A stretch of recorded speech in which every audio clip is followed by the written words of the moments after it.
Israel के ख़िलाफ़ अक़वाम मुत्तहिदा के अंदर कितने बयानात आए। बयानात से अब कुछ नहीं होने वाला, अब आपको अमली इक़दाम करने पड़ेंगे। चीन और रूस दोनों सुपर पावर्स हैं और दो सुपर पावर से अमेरिका टकरा नहीं सकता है। तो इस वक्त अमेरिका और इसराइल को एक ऐसा ही ताकत का मैग्नेट समझा जाए जिसमें आहिस्ता आहिस्ता तमाम ममालिक जो हैं वो बनते चले जा रहे हैं। अमेरिका और इसराइल ने ईरान पर हमला कर दिया, आयतुल्लाह ख़ामनेई को शहीद कर दिया, ईरान ने भी जवाबी कार्रवाई शुरू कर दी। लेकिन इस सारी सूरत हाल में चीन और रशिया कहाँ हैं? आमिर रज़ा से बात करते हैं। आमिर भाई, दो सुपर पावर्स, उनकी लाइफलाइन कट गई, वो कहाँ हैं? कोई पता नहीं लग रहा। देखिए, ये बड़ी ही संजीदा सी सूरत हाल है कि दो ऐसी सुपर पावर्स जिनको ईरान फीड करता रहा है, एक का दिफाई साजो सामान ख़रीद कर और दूसरे को सस्ता तेल देकर ईरान इनको फीड करता रहा है। लेकिन जब वक्त बना है तो कोई इसमें अभी तक कूदा नहीं है। होना तो ये चाहिए था कि रशिया जो है वो ये बात कहता कि ईरान पर जो हमला है वो रशिया पर हमला तस्वर होगा, या चीन ये कहे कि जो हमला ईरान पर किया जा रहा है वो चीन पर तस्वर होगा, तब ये जंग रुक सकती है। चीन ने तो ये कहा कि ये रेड लाइन है जिसको अमेरिका क्रॉस कर रहा है। लेकिन भाई, आप क्या कर रहे हो? आप कोई काम नहीं कर रहे। आपने बहुत सारी डील्स कर रखी हैं ईरान के साथ असला फराहम करने की, तो क्या आपने वो असला फराहम कर दिया? कौन से ड्रोन्स थे जो ईरान के पास पहुँचते थे, या वो CM-302 जिस पर हमने मिज़ाइल पर किया था, जो एंटी शिप है मिज़ाइल है, जो कि हाइपरसोनिक स्पीड के साथ किसी भी बड़ी बेड़े को डुबोने की सलाहियत रखता है, आपने जल्द से जल्द ईरान में क्यों नहीं पहुँचाए? क्यों आप इंतज़ार करते रहे कि अमेरिका और इसराइल मिलकर हमलावर हों? देखिए, सवाल तो बनता है, वेनेज़ुएला आपसे छीना गया, आप दोनों मुल्क खामोश रहे। आज ईरान आपसे छीना जा रहा है, आपने हुर्मुज़ आपसे छीनी जा रही है, खलीज फारस आपसे छीना जा रहा है, पूरे का पूरा मिडल ईस्ट आपके हाथ से निकल रहा है और आप अभी तक खामोश हैं। खामोश इसलिए हैं शायद कि यूक्रेन रशिया चाहता है और ताइवान चाइना चाहता है। तो क्या अगर ये मामला है तो फिर कल को आप दोनों मुल्कों पर कौन एतबार करेंगे?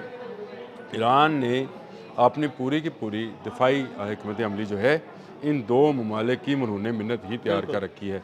देखिए, ईरानी मुकाबला कर रहे हैं लेकिन इतने ज़्यादा ममालिक के साथ क्योंकि ये एक इत्तेहाद बनता चला जा रहा है। मैं तो आपसे ये कहता हूँ कि इत्तेहाद बनता चला जा रहा है, ताकतवर के साथ जो है एक मैग्नेट्स की तरह ममालिक जो हैं वो जुड़ते जाते हैं।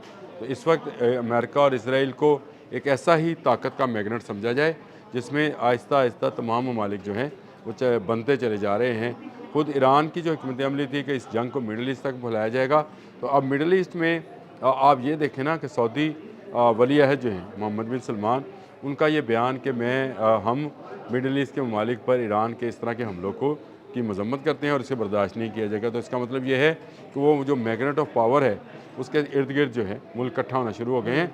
तो ये ईरान के लिए भी ज़रूरी है कि ईरान के भी दो अगर हमायती मौजूद हैं जो इससे फ़ायदा उठाते रहे हैं, उनको सामने आना चाहिए।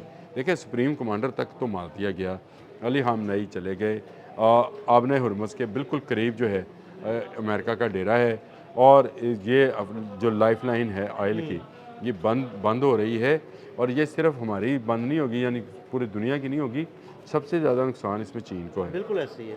चीन और बहुत चीन ज़्यादा जो तेल है जो है ना वो ईरान से लेता है। चीन जो है वो किस बात का इंतज़ार कर रहा है? देखें, आज भी अगर रशिया और चीन जो हैं इस बात का ऐलान करें कि अब ईरान पर गिरने वाला मिज़ाइल उनके ममालिक पर गिरने वाले मिज़ाइल तस्वर होगा, तो ये जंग रुक जाएगी। बिल्कुल ऐसे ही है। देखें, जो इस्लामी ममालिक से हमारी तवक्कुआत हैं वो तो ईरान के बारे में अब ऐसी बात नहीं कहेंगी क्योंकि उनके मुल्कों पर तो मिज़ाइल गिरे हैं। वो कैसे इसको जस्टिफाई करेंगे कि वो अपने ही पर गिराए जाने वाले मिज़ाइल की दिफा में बाहर आ जाएँ।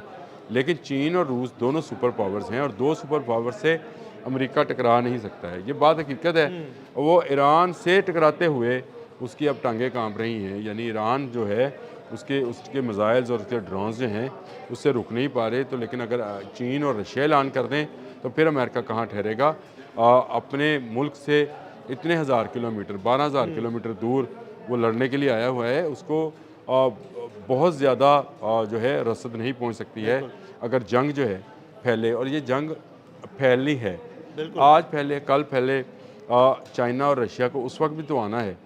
अब अगर ये पहले आ जाते तो ये कभी हिम्मत ना होती कि यहाँ से जो है यहाँ पर हमला किया जाता। मुझे एक अफसोसनाक बात आपको खबर भी बतानी है कि सिर्फ एक दिन पहले इस हमले से एक दिन पहले चीन ने अपने तमाम शहरियों से कहा कि ईरान छोड़ो। हाँ, ईरान छोड़ दे, बिल्कुल।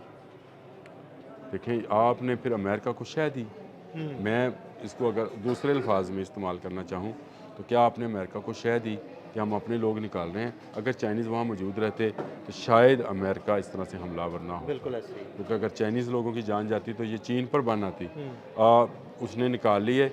मुझे ये इस बात का अफसोस है। मुझे ये भी अफसोस है कि इस वक्त ज़रूरत है ईरान को तमाम उन ममालिक की जो उसे सपोर्ट कर सकते हैं। चले उसे असला ना दे सकते हों, उसे अखलाकी तौर पर तो सपोर्ट करें, लेकिन अखलाकी सपोर्ट में इसका क्या करें कि रूस से एक बयान आ गया कि हम मजम्मत करते हैं, चीन से बयान आ गया कि ये रेड लाइन है, हम इसकी मजम्मत करते हैं, ईरान पर हमला नहीं होना चाहिए था। और भाई हमला हो गया, अब आपको सामने आना चाहिए था। मैंने आपसे पहले भी कहा था कि मैं इसी तलाश में हूँ कि ये कोई मदद पहुँचाएँगे तभी ईरान जो है सर्वाइव कर पाएगा। ईरान कितने लंबे अरसे तक एक बड़ी सुपर पावर के ख़िलाफ़ और जिसके पूरे मिडल ईस्ट की ममालिक की हमायत हासिल है, वहाँ फ़ौजी अड्डे हासिल हैं, इसराइल जैसा मुल्क उसके साथ है, वो कितनी देर सर्वाइव कर पाएगा? ईरान को इस वक्त इन दो मुल्कों की सपोर्ट, वैसे तो तीन मुल्कों की सपोर्ट ज़रूरी है उसके लिए, तीसरा मुल्क जो है वो आपका शुमाली कोरिया है। बिल्कुल ऐसे। मैं इसकी शुमाली कोरिया की तरफ से बयान तो आया है। शुमाली देखिए, बयान आने से रुकने वाला नहीं। इसराइल के ख़िलाफ़ अक़वाम मुत्तहिदा के अंदर कितने बयान आता है, चीन, रशिया, पाकिस्तान और शुमाली कोरिया, कुछ नहीं बोलता। लेकिन गज़ा में उसने जो तबाही मचानी थी उसने मचा दी। बयानात से अब कुछ नहीं होने वाला। अब आपको अमली इक़दाम करने पड़ेंगे और अमली कदम उठाना पड़ेगा, तब ये जंग टाली जा सकती है। मैं ये नहीं कह रहा हूँ कि जंग ख़त्म हो जाएगी, लेकिन इसको कुछ अरसे के लिए टाला जा सकता है अगर चीन और रशिया जो है वो इंटरवीन करें। व्लादिमीर पुतिन के मतलब मुझे रात पता चला कि वो जो हैं ईरानी लोगों के साथ राब्ते में हैं और वो कह रहे हैं कि हम उनकी भरपूर अखलाकी सपोर्ट करेंगे, लेकिन इसकी तस्दीक अगर जब तक मुझे ईरान से या रशिया से नहीं होती, इसको एक सोशल मीडिया की स्टोरी समझा जाए कि पुतिन ने फ़ोन किया है या नहीं किया है, ये अभी तक दोनों तरफ से ऑफिशियली इसको अनाउंस नहीं किया गया है। अभी इंतज़ार ये किया जा रहा है कि चीन इस पर किस तरह का रिस्पॉन्स देता है। चीन ने अपना बयान तो दे दिया, अक़वाम मुत्तहिदा में उसके नुमाइंदे ने जो है एक लंबी तकरीर भी कर दी, लेकिन अभी तक अमलन ईरान के साथ आकर कोई मुल्क खड़ा नहीं हुआ। ईरान तने तनहा इस वक्त अमेरिका के बनाए उस फ़ौजी इत्तेहाद में जो मिडल ईस्ट में काम कर रहा है, जिसमें इसराइल भी शामिल है और कुछ अरब ममालिक भी शामिल हैं, उसके साथ ईरान से जो है जंग लड़ रहा है और ईरान तने तनहा उनका मुकाबला कर रहा है। बहुत शुक्रिया आमिर भाई। आमिर भाई ने ताज़ा तरीन सूरत हाल से आपको आगाह किया और ये भी बताया कि इस वक्त चाइना और रशिया फ़िलहाल ईरान की मदद को क्यों नहीं मैदान में आ रहे। अदील अहमद और आमिर रज़ा को इजाज़त दीजिएगा। अल्लाह हाफ़िज़।